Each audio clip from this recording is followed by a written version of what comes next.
Symbolic magic continued into our dispensation.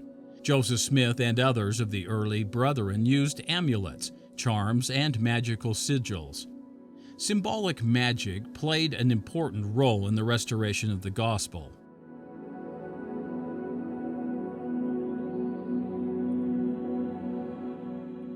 Joseph Smith was well aware of magical sigils and used them extensively. To begin with, Joseph Smith believed in astrology. Joseph was born under the governing planet of Jupiter, which, in large part, influenced his actions in life.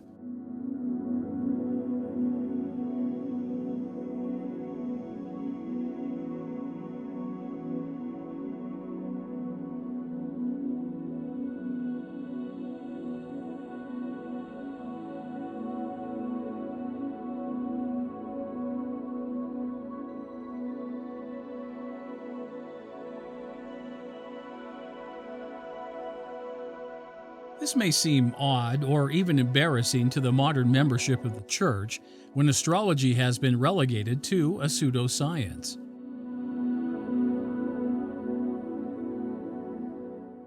But the Lord never chastised the prophet for this belief and practice. Indeed, the Lord practices astrology himself. It was the pre-mortal Jesus Christ that commanded ancient Israelites to follow the phases of the moon to establish the timing of their feasts, as the Church itself acknowledges in its Bible dictionary.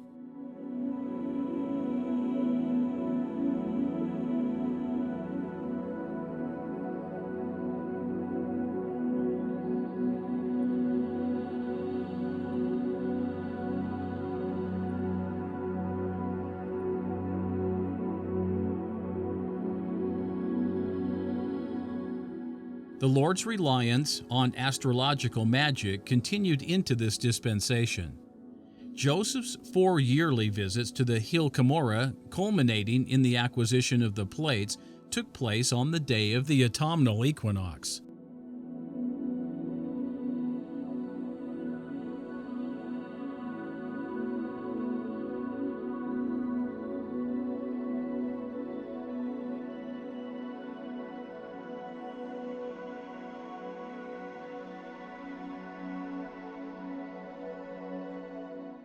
The final visit and acquisitions of the plates conformed to all astrological requirements.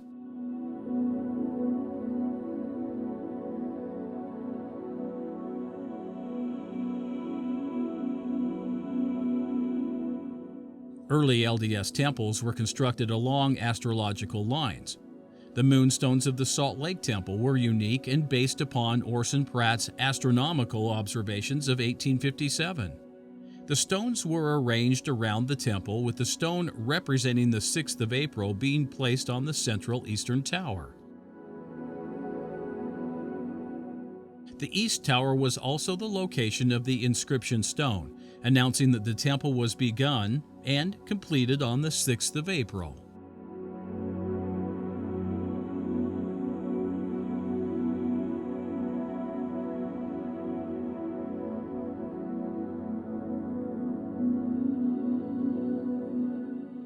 The date is not coincidental. It was also the date of the organization of the church and the dedication dates of the St. George and Palmyra temples. The cornerstones of the Nauvoo and Salt Lake temples were laid on April 6th. In keeping with his astrological ruling planet, Jupiter, Joseph Smith kept a protective amulet, a silver medallion.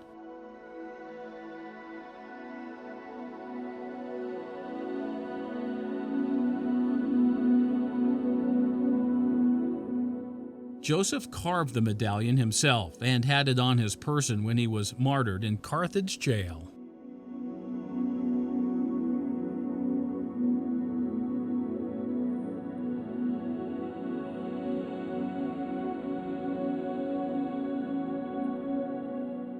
Though thought originally to be a Masonic emblem, it was a Jupiter talisman, made after instructions for making magical seals or talismans. In other words, it was a sigil.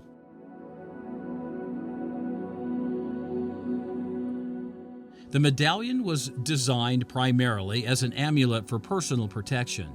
The inscriptions, designs, and words acted as incantations. On one side of the medallion, shown here on the left, are the astrological symbol of Jupiter, the magic seal of Jupiter, the magic sigil of the intelligence of Jupiter.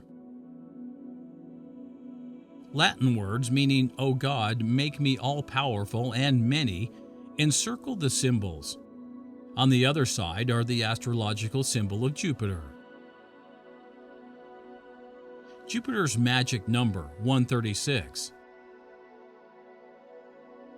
The magic square of Jupiter with numbers in Hebrew that add up to 136. To the right of the magic square of Jupiter is the familiar Hebrew word for Father, God, Abba. To the left is the Hebrew name for the intelligence of Jupiter, spelled Jophiel, according to Barrett. Above the magic square on the Smith medallion is the Hebrew word with the first character missing for Elab, one of the divine names reserved for Jupiter in magic. All these symbols, divine names, and incantations were intended to give Joseph Smith power and protection. The talisman was also used in conjuring up good spirits, something Joseph Smith was particularly adept at. Joseph Smith used forms of symbolic magic other than the Jupiter talisman. He also used magical parchments, called lamens. A lamen is a symbolic breastplate worn on the chest used for a magical purpose, such as protection, like the Jupiter talisman, or for conjuring spirits. Joseph's family owned 3 lamens, in the form of magical parchments, each with a specific magical purpose.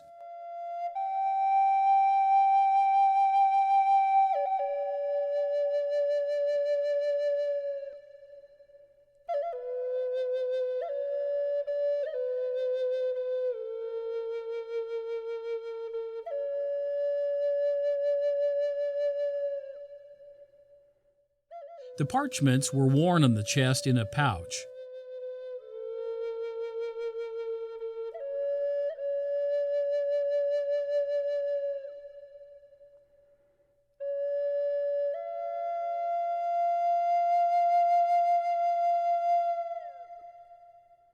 Though the lamens were not specifically Joseph's, having been handed down from Mary Fielding Smith, Hiram Smith's widow, to their descendants, it is likely that the 3 parchments were inscribed and used by either Joseph Smith Sr. and Jr., or both. The symbols would have been useful for Joseph Smith Sr. in fighting his melancholy and for Joseph Smith Jr.'s treasure quest, including the gold plates.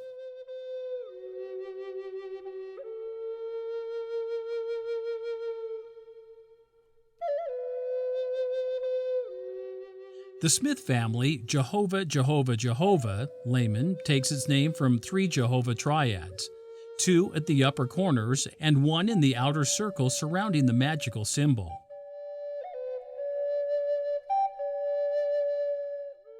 The central symbol was intended to ward off evil spirits. Surrounding the symbol are words taken from the book of Numbers. "The Lord bless thee and keep thee." This blessing was part of the divine instructions for Aaron as high priest. There are 2 other non-scriptural phrases of praise to deity as well as Amen and Jehovah triads. The St. Peter bind them parchment is similar to the Jehovah parchment in purpose and design. Its name is found in the lower right corner in this orientation. The lamen contains the same quote from Numbers as the first, but changes the object of the Lord's blessing from thee to me, making it more personal. In the upper right-hand corner is another citation from Numbers. "And they shall put my name on, the children of Israel, and I will bless them, Jehovah."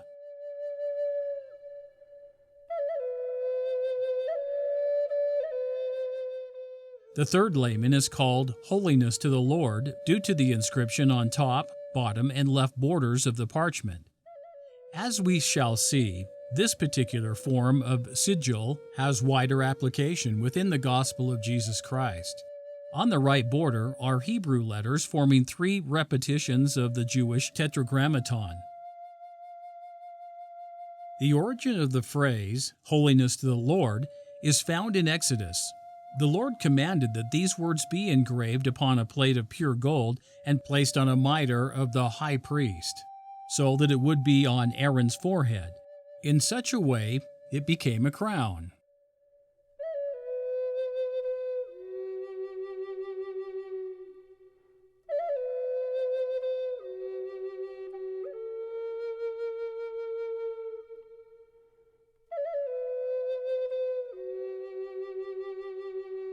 It is from this precedent that holiness to the Lord became a magic spell, particularly for invoking good spirits.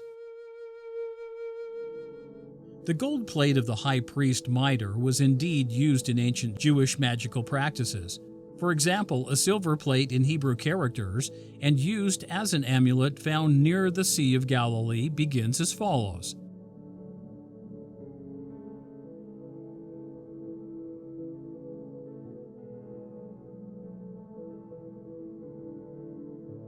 The wand of Moses is, of course, the rod of Aaron, or the rod of God. The translator notes that the sorcerer, that is, the one who inscribed the silver amulet, was armed with the full array of ancient Hebrew magical instruments.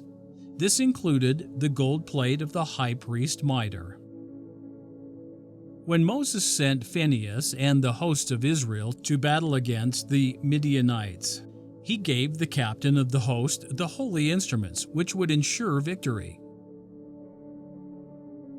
According to Jewish legend, these instruments included the Ark of the Covenant, which was always carried before Israel in battle, the Urim and Thummim, and the gold plate of the high priest mitre. Each instrument had a particular miraculous power. None of these were traditional weapons or war machines. Their use in battle is purely symbolic and magical, as the Battle of Jericho is the prime example. Their mere presence guarantees victory. In this particular case, the gold plate was simply held up and through this means grounded the flying sorcerer, Balaam, who fought with the Midianites.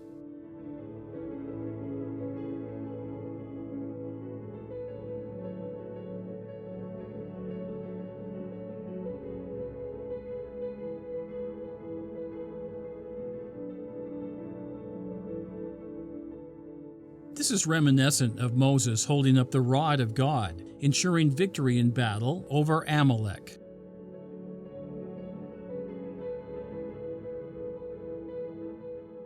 When Moses learned that the leaders of the army had failed to kill the Midianite women along with the men, he became very angry. He ordered that the women of age be executed, while the young girls were to be spared.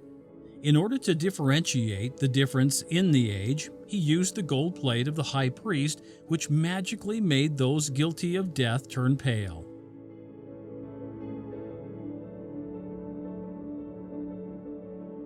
These accounts assuredly are legends. Still, they demonstrate the magical thinking of the ancient Jews and the magical tradition behind the gold plate of the high priest mitre and its inscription. Holiness to the Lord. Even if we are to discount the legends, the scriptural account does imply magical effects from the gold plate. Merely through the ritual of Aaron wearing the plate, Israel's sins would be forgiven and would become acceptable before the Lord.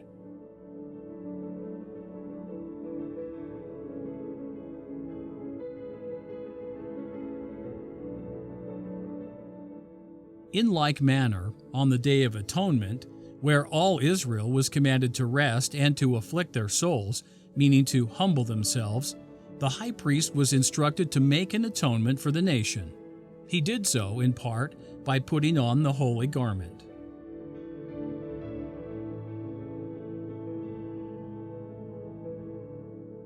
The absolution of sins through symbolic ritual is the fundamental principle of the trespass or sin offerings. When an Israelite trespassed the law, he or she was required to bring a trespass offering to the Lord.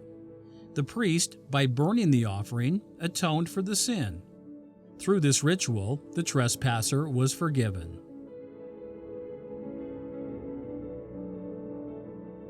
The Smith family, Holiness to the Lord, magic parchment, was used to invoke good spirits. The primary magical element of the phrase was the name of the Lord, albeit in translation. Implied is the ineffable name, the Tetragrammaton. The gold nameplate, at least in part, was also used for this purpose, actually having the Tetragrammaton engraved on its surface. The plate was part of the holy garments of the high priest, whose function was to meet the Lord in the Holy of Holies, called the Most Holy Place.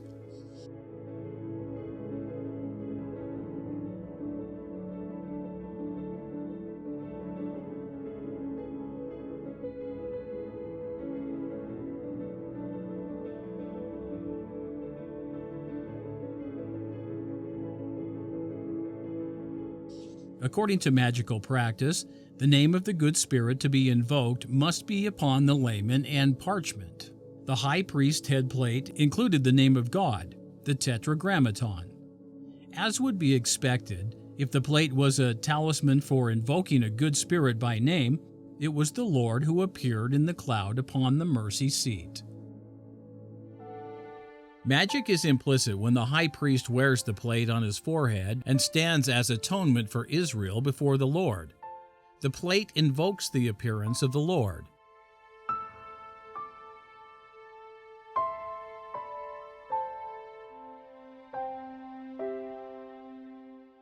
As we have stated previously, the Lord is bound when his servants obey his commandments. He must fulfill his end of the bargain.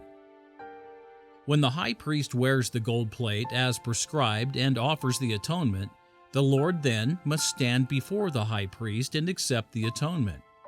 That is the commandment and the promise.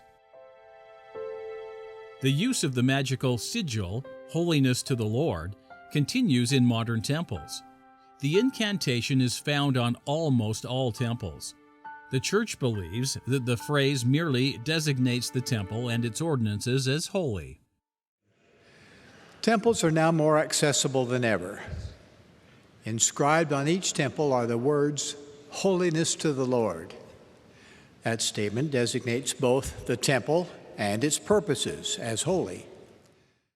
In this sense, the phrase becomes a motto, a statement indicating the temple's character. However, the Lord does not use symbols or words simply as mottos. They themselves are holy, have purpose, and willed power. The high priest's gold plate on the forehead atoned for sins and invoked the presence of the Lord. The Holiness to the Lord plaques on modern temples were designed to perform a similar function, the binding of the Lord's presence at the temple. The express purpose of temples, including the Mosaic tabernacle, is to provide a place where the Lord can manifest himself to and communicate with his people. The revealed dedicatory prayer for the Kirtland Temple makes this explicit.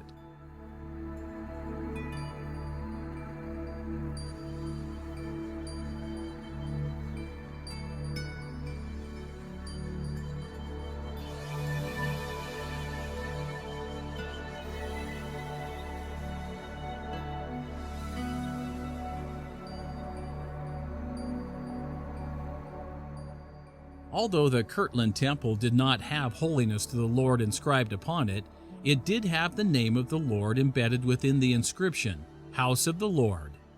Holiness to the Lord inscriptions came later with fully functional temples, beginning with the temple in Nauvoo. After the dedication of the Kirtland Temple, the good angel, the Son of Man, did appear in his temple as promised and as bound.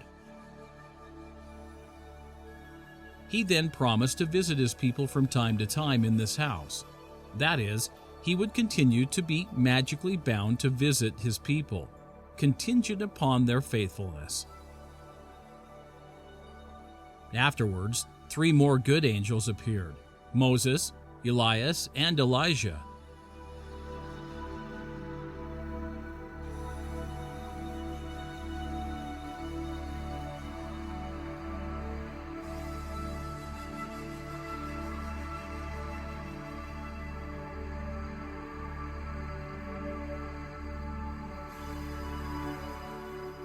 With holiness to the Lord and the name of the Lord upon his forehead, the high priest entered and exited the tabernacle. In other words, his incomings into and outgoings from the tabernacle were done in the name of the Lord. Ezekiel was told that this was part of the pattern of the heavenly temple that was to be followed in its terrestrial replica. It was law in the house of the Lord.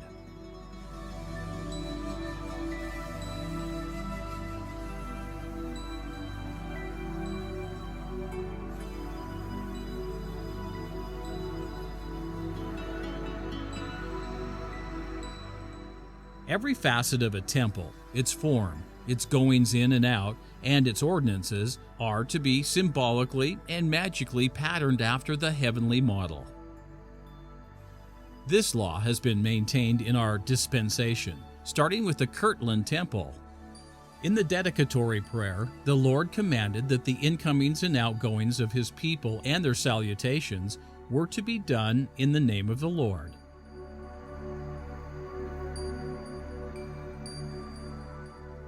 In fact, when they passed the threshold into the house under the sigil of the house of the Lord, they would feel his divine power and feel compelled to acknowledge its holiness.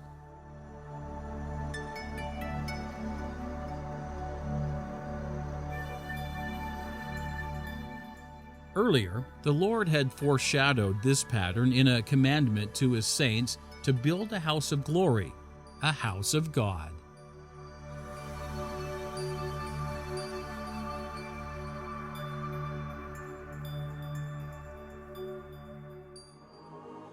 Joseph Smith's Holiness to the Lord layman includes other magical symbols.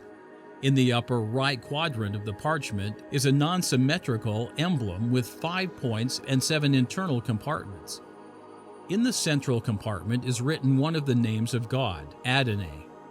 In 5 of the other 6 compartments are written the tetragrammaton in syllables. The blank compartment is a mistake, as there should only be 6 compartments, according to the occult sources. This sign was correctly drawn on Joseph's St. Peter bind them layman.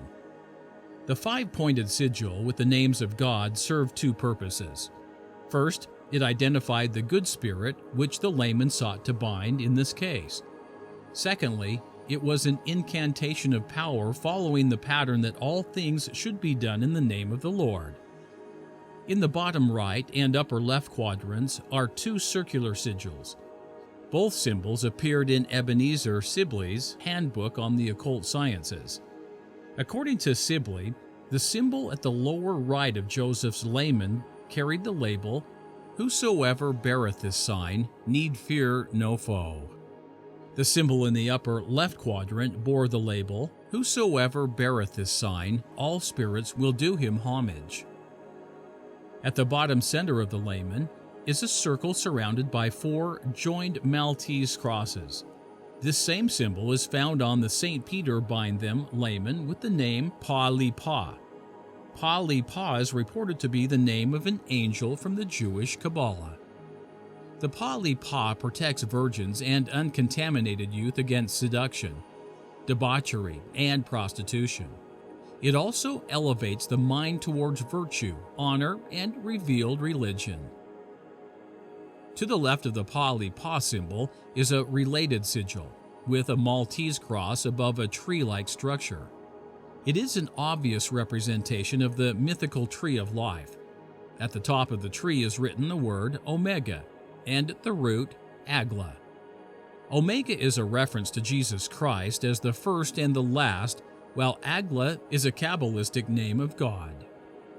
The symbol possibly made its bearer holy to every need or task. To the right center is another angelic sigil, the so-called Nalga symbol. Nalga is another angel from the Kabbalah. This symbol, when worn around the neck, as Joseph's parchments were, protected its bearer against witchcraft and suicide. The Smith family was prone to depression, or melancholia, as it was called back then, so this talisman was helpful in this regard. Above the Nalga symbol are 3 letters, IHS. Originally, these letters signified the Latin in hoc signo, or In this sign thou shalt conquer. These three words appeared in the Emperor Constantine's vision of the cross, resulting in his conversion. Later, it came to signify Iesus hominum salvator, Jesus, Savior of man. At the center left, directly above the Nalga symbol, is the astrological sign of Joseph's birth planet, Jupiter. Jupiter's symbols were also meant to combat melancholy. At each corner of the Holiness to the Lord parchment are pentagrams, 5 pointed stars. These pentagrams were required when producing a layman to invoke good spirits. These same symbols are found in early temples, such as the Star Stone at the Salt Lake Temple and the inverted pentagram of the Nauvoo Temple. There are many explanations for the presence of pentagrams on LDS temples. If we are to take the magical explanation for their presence on laymen's invoking good spirits, then one reason, other than their obvious cosmological meaning, is to invoke the appearance of Jesus Christ, whose name appears on temples and whose house it is.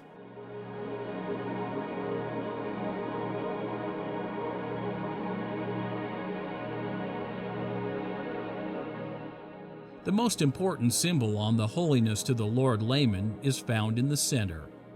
According to one manual on magic, a layman for invoking a spirit must have the star and name of the spirit governing that star in center. It is this angel that is the object of the talisman.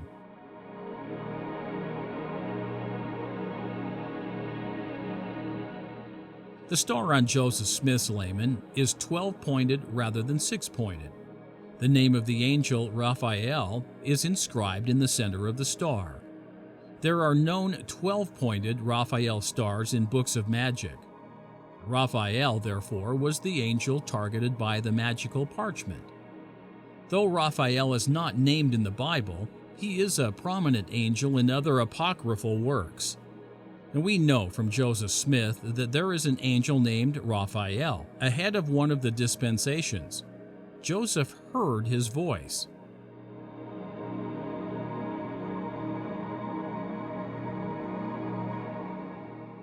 Judging by the fact that Raphael did appear to Joseph Smith, at least in voice, the Holiness to the Lord layman with Raphael's name may have magically assisted in the angel's appearance.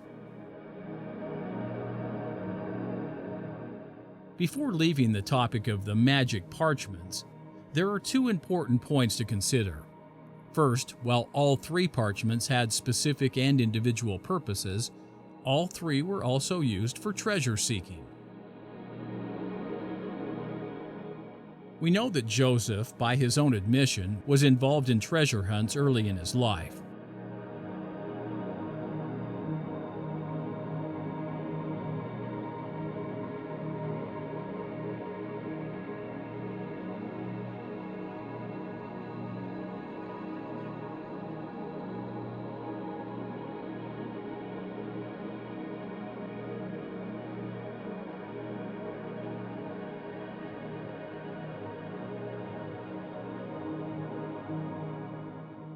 Secondly, all the symbols on the magic parchments, circles, crosses, trees, pentagrams, and others, were derived from the archetypes of the polar configuration. Indeed, all magical symbols come ultimately from this source. As part of their treasure hunts, Joseph Smith Sr. and Jr. drew magic circles. These reports were not merely concocted by those opposed to the family and Joseph Smith's prophetic calling. Lucy Mack Smith confirmed the practice in her diary.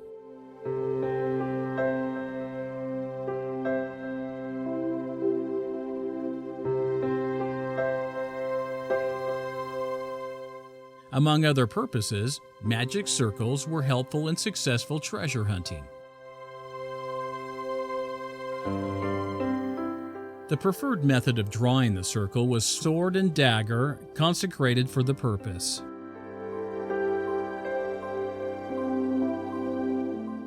The Smith family had such a dagger inscribed with the astrological symbol for Scorpio.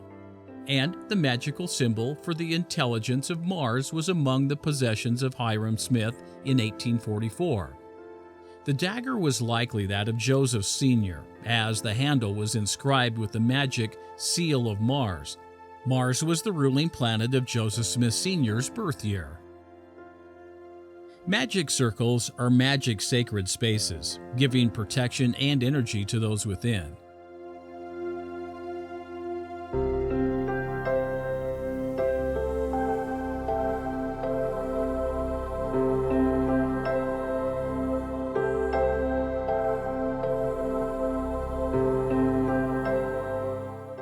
Like the symbolic figures on the parchments, the use of a dagger or sword to draw magic circles originated from the planetary archetype above.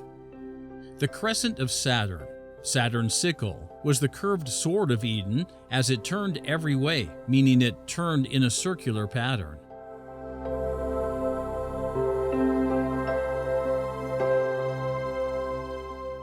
As the crescent sword revolved around the center, it defined a heavenly magic circle, an energetic sacred space. It was the dwelling of the gods, the Garden of Eden, and the heavenly temple.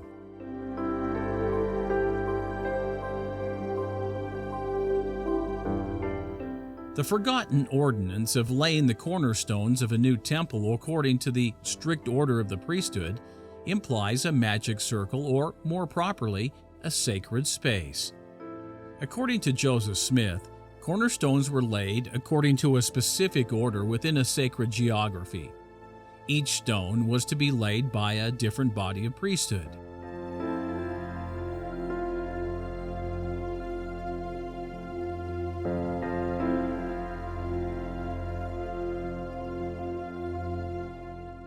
The four cornerstones were placed in a counterclockwise direction according to the cardinal directions. This oriented the temple to face directly to the east. This procedure was used in the laying of the far west temple cornerstones on the 4th of July of 1838. With the First Presidency and Quorum of 12 apparently absent from the area, the ordinance was initiated by the highest priesthood body, the Stake Presidency.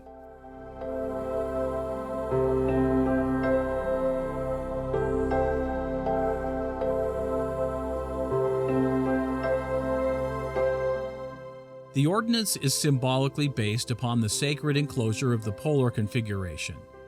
The enclosure forms the boundary of the sacred space, the heavenly temple. The four plasma streamers emanating from Venus intersect the enclosure, forming the cornerstones at the cardinal directions. The chief cornerstone is the center, laying the cornerstones of a terrestrial temple aligned to the cardinal compass points imitates the heavenly temple, as above, so below. As we noted, the laying of the cornerstones, according to the strict order of the priesthood, oriented the front of the temple to the east. Early LDS temples did face east, including the Kirtland, Nauvoo, Salt Lake, St. George, Logan, and Manti. Other important religious structures also faced east. As this aerial view of Temple Square demonstrates, the tabernacle and the assembly hall face east in alignment with or in parallel to the temple. The entire sacred space of the square is oriented directly to the east. The Provo Tabernacle, dedicated in 1898, is now the Provo City Center Temple. Its original front doors faced east.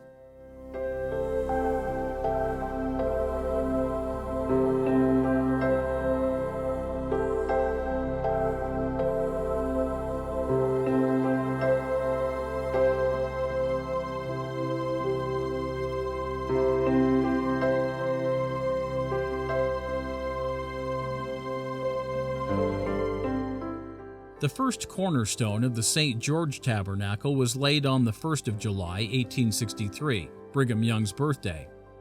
The ceremony included 3 apostles, Erastus Snow, Amasa Lyman, and Orson Pratt. We know from Apostle Snow's report of the proceedings to President Young that the laying of the cornerstones followed the strict order of the priesthood. The first stone was laid at the southeast corner. The tabernacle was laid off along the east-west axis with its front facing east.